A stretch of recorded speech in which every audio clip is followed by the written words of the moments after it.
কাছের মানুষদের ছেড়ে এবার ফিরে যাওয়ার পালা।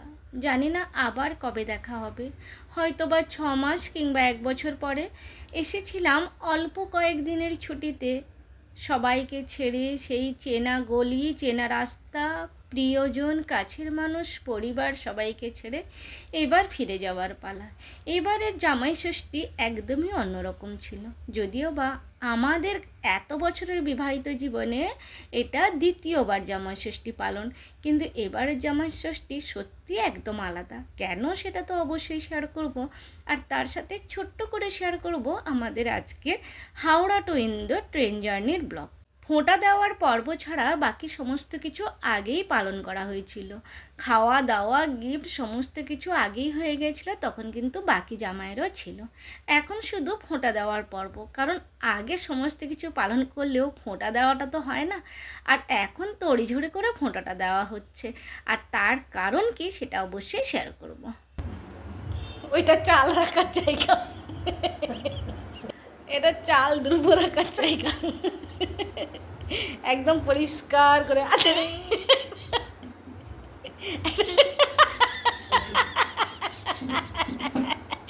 একটা জবাব,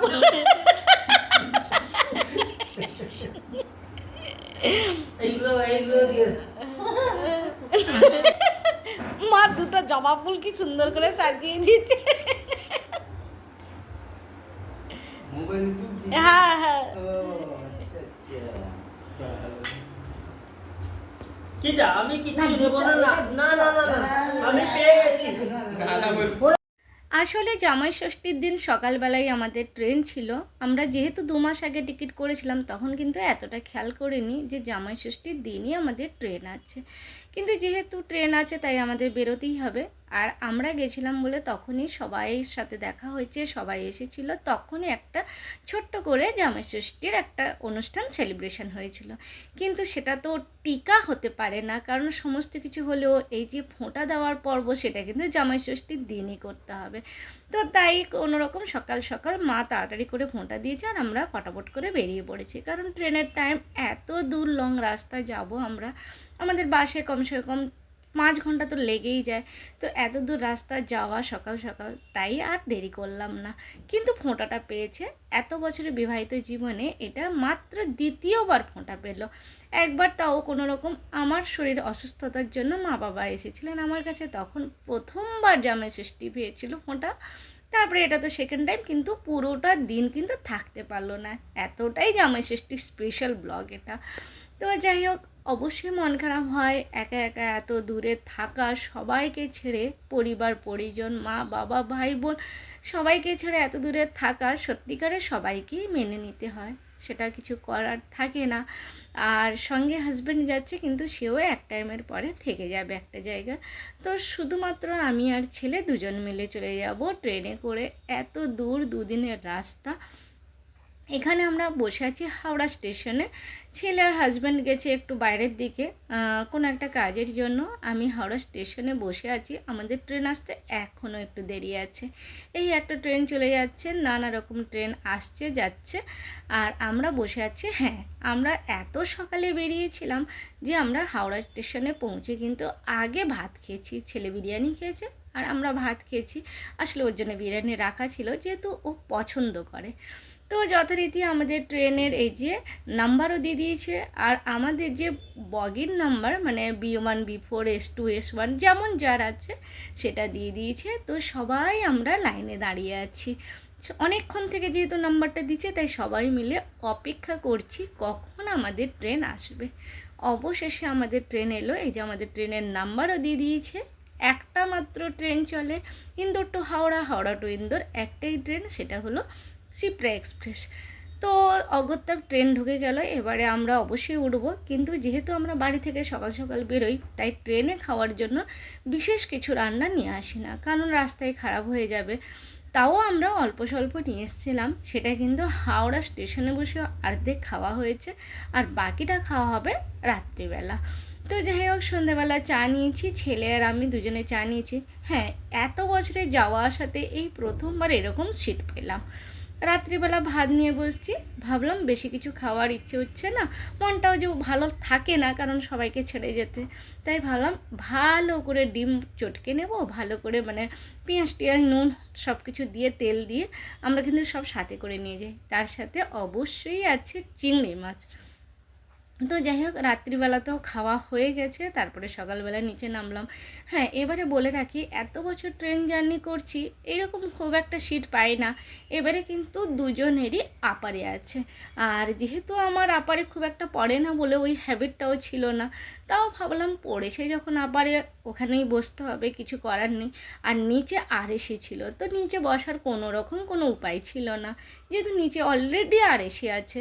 তো সারাক্ষণ সেই উপরে বসে থাকা, বারবার যখনই যেটা প্রয়োজন পড়ছে নিচে নামতে হচ্ছে আর উপরে উঠতে হচ্ছে, আর সারাক্ষণ সেই উপরে বসে থাকতে, তাও আবার এত লং ডিস্টেন্স, সত্যিকারও সেটা ভালো লাগে না।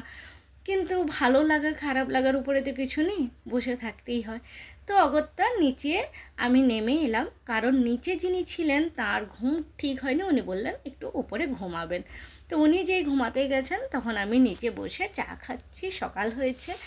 ইন্দোর থেকে যাওয়ার পথে কিন্তু রাস্তায় খাওয়ার জন্য সমস্ত খাবার আমরা বাড়ি থেকে তৈরি করে নিয়ে গেছিলাম, আর যখন মনে হচ্ছে রাত্রিবেলা খাওয়ার শেষ হবে তখন কিন্তু রাস্তায় ভাই এসে খাবার দিয়ে গেছিলো। কিন্তু যখন আমরা হাওড়া থেকে ইন্দোর আসি তখন কিন্তু ম্যাক্সিমাম টাইম আমাদের খাবার কিনেই খেতে হয়, কারণ আমাদের বাড়ি থেকে হাওড়া স্টেশন অবধি আসতে অনেকটা সময় লাগে। কিছু একটা বানিয়ে নিয়ে এলেও এই গরমে রাস্তায় কিন্তু খারাপ হয়ে যাওয়ার সম্ভাবনা থাকে। তো যাই হোক, যথারীতি আমরা পুরো টাইমটাই খাবার কিনে খেয়েছি। আর এটা হলো কাটনি। তো কাটনিতে আমরা পৌঁছে গেলাম। এবারে দুপুরবেলা ভাত খাওয়ার পালা। একটা রাইস থালি মাগিয়েছিলাম, তার সাথে রাত্রিবেলা ভাত বেশি হয়েছিল, তাতে জল ঢেলে রেখে দিয়েছিলাম, আর একটা ফুল প্লেন রাইসের প্যাকেট মাগিয়েছিলাম। তো এটা দিয়ে মোটামুটি দুপুরের খাবার হয়ে যাবে। হ্যাঁ, সকালবেলাও আমরা জলখাবার খেয়েছি, কিন্তু সেটা শেয়ার করা হয়নি। আসলে ছেলে আর আমার দুজনের দু জায়গায় সিট পড়েছিল, মানে আমরা যে বসে কথা বলবো সে উপায়ও নেই। যখনই কখনো প্রয়োজন পড়ছে তখন কিন্তু আমরা ফোনে কথা বলছি, কারণ ছেলের সিট এক জায়গায়, আমার সিট এক জায়গায়, তার উপর দুজনেরই আপারে পড়েছে, মানে নিচে বসার কোনো সিস্টেম নেই। তো ওই জন্য এবারে সত্যিই ভীষণ অসুবিধে হয়েছিল, কিন্তু কিছু করার থাকে না। সন্ধেবেলায় ছেলেকে ডেকে দুজনে চা খেলাম, সে অবশ্য নিচে দাঁড়িয়ে দাঁড়িয়ে চা খেয়েছে, আর আমি তো উপরে বসে আছি। তো এইভাবেই কোনো রকম দিনগুলো কাটানো হয়েছে। ওই যে সব বাই নিচে বসে আছে, আমি উপরে আছি। তারপরে একটু নিচে নামলাম, এখানটা একটু নেমেছিলাম, তারপরে আবার যথারীতি পোহা নিলাম খাওয়ার জন্য। 30 টাকা প্লেট, কিন্তু খুব একটা ভালো লাগেনি। ওই যে ছেলে বারবার নিচে দাঁড়িয়ে খায় আর আমি উপরে বসে খাই, কারণ আমি বারবার নামা ওঠা করতে সত্যি আমার অসুবিধে হচ্ছিল, যেহেতু আমার খুব একটা অভ্যেস নেই। হ্যাঁ, তোমরা বলতেই পারো এত বছর ট্রেনে যাচ্ছে তাও অভ্যেস নেই কেন। আসলে আমার খুব একটা সিট ওপরে পড়েনি, যখনই গেছি একটা না একটা লোয়ার পেয়েছি, বাকিগুলো আপার পেয়েছি, কিন্তু একটা লোয়ার পেলেই আমি নিচে বসে যাই। তো এবারে একটু সেই জন্য সমস্যা হচ্ছে, কিন্তু যাই হোক ঠিক আছে, সমস্ত কিছু মানে ভালো লাগবে এরকম তো কোনো কথা নেই। অনেক পরিস্থিতি আমাদের আসে, সেটা আমাদের মানিয়ে নিতে হয়। তো আমিও মানিয়ে নিয়েছি, হাসি মুখেই মেনে নিয়েছি। তো পোহা খাওয়ার পরে মনটা ঠিক ভরলো না, তারপরে ভাবলাম একটু ঝালমুড়ি নিয়ে, আমাদের বিখ্যাত ঝালমুড়ি, সেটা তো খেতেই হবে। তো ঝালমুড়িও খাওয়া হয়ে গেল। রাত্রিবেলার খাবারটাও নিয়ে নিয়েছি, কারণ বাড়ি পৌঁছাতে 1-1.5টা বাজবে, তখন গিয়ে তো রান্না করা সম্ভব না। কিন্তু খাবারটা এখনও খাইনি। এটা হলো উজ্জয়ন, জয় বাবা মহাকাল। তো উজ্জয়ন আসার পরে আমরা নিচে নামলাম, কারণ নিচে যারা ছিলেন তারা কিন্তু উজ্জয়নে নেমে গেলেন। তো আমরা তারপরে নিচে এসে আরামে বসে এবার খাবারটা খাবো।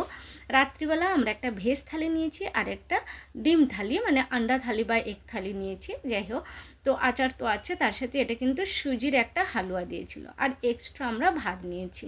আমরা যেহেতু রুটি খাই না খুব একটা, তাই আমরা রুটির বদলে ভাত নিয়ে নিয়েছিলাম। তো রাত্রিবেলা মোটামুটি খাওয়া দাওয়া করে নিলাম। ওই যে বললাম, রাত 1:30-2 বাজলে বাড়িতে গিয়ে রান্না করে খাওয়ার মতন ইচ্ছে থাকে না। এত দূর লং জার্নি করে গিয়ে এতটাই টায়ার্ড হয়ে যায়। তো বলতে বলতে আমরা পৌঁছে গেলাম ইন্দোর। অবশেষে পৌঁছে গেলাম। এরপরে এখান থেকে আমরা অটো নিয়ে সোজা বাড়ি। হ্যাঁ, এখান থেকে কিন্তু আমাদের বাড়ি বেশি দূর লাগে, মানে বেশি সময় লাগে না, ম্যাক্সিমাম আধা ঘন্টার মধ্যে পৌঁছে যাই। তো যথারীতি আমরা পৌঁছে গেলাম, অবশেষে আমরা পৌঁছালাম। এখন বাজে একটা। আমাদের মুড়ির বস্তা, যে মুড়ির বস্তা নিয়ে গেছিলাম সেই মুড়ির বস্তা এসেছে। অবশেষে আমরা পৌঁছালাম। এবার দরজা খুল। 2 দিন ধরে ট্রেন জার্নি, বাস জার্নি, 5 ঘন্টা বাস, তারপরে ট্রেন, তারপরে সব করে এতক্ষণে পৌঁছানো হলো। ঢুকে গেছি। রাত 1টা বাজে। 1টা করে খোল।